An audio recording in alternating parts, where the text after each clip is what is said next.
For those of you who have been rooting for China to take over the world as the global dominant superpower, we have a bit of bad news there for you lefties. Hopefully something that we can rectify within this conversation. You see, the demographics of China are pretty bad. You have so many older people compared to younger people, perhaps those ready to move on to the other side, that the population of China might be cut in half by the year 2050. And thanks to China's one-child policy, there might be 20% more males compared to females in the population, because as a misogynistic culture, all those female babies were aborted or perhaps even done away with after birth. This, my friends, is centralized government in action. But here's the amazing news. Thanks to advances in the progressive leftist sciences, I have a solution for y'all. Given that we know for a fact that men can get pregnant, if only 10%, that's it, of Chinese men chose to identify as a woman, then the level of sexes would equilibrate, would even out.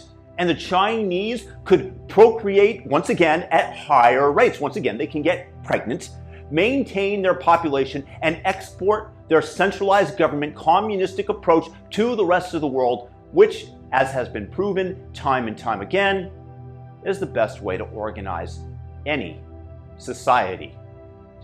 It's really just that simple.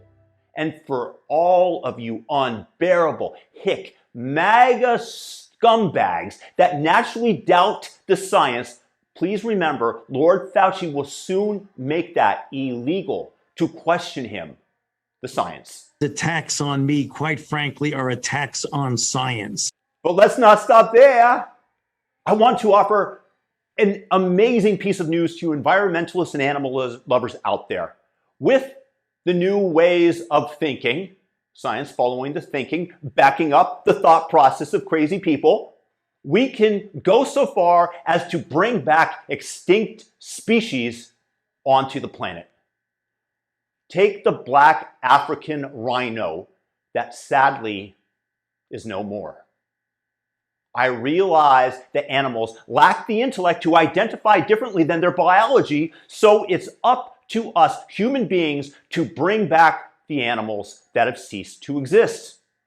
Now, I personally would totally do it, but it would be cultural appropriation to have a white person identify as an African animal, especially one that was black. Maybe if the white rhino was the one that was extinct, we could revisit this.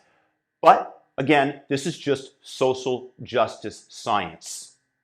And given this, and how large a beast it actually is, there are very few human beings on the planet that can meet these two criteria. But I come here with an idea. And I come before you good people tonight with an idea. Probably the greatest idea. A star, if you will, that will bring this all home. I nominate Lizzo to be the one to identify as the first female black rhinoceros and bring the species out of extinction. And yes, I know that many of you will point out with a specific female black rhino, even with her going into heat, it's still going to be very challenging to find a willing mating partner for her. I grant this. So tell me how I'm not already on the short list for the Nobel Prize in Biology to be able to bring back extinct species in the world using social justice progressive science is a sight to behold. And for all you haters who are casting shade on these solutions, all of you small-minded peons who will tell the public. Do you believe that men can get pregnant? No, I don't think men can So get you are pregnant. denying. All I have to say in response is, follow the science, you bigots.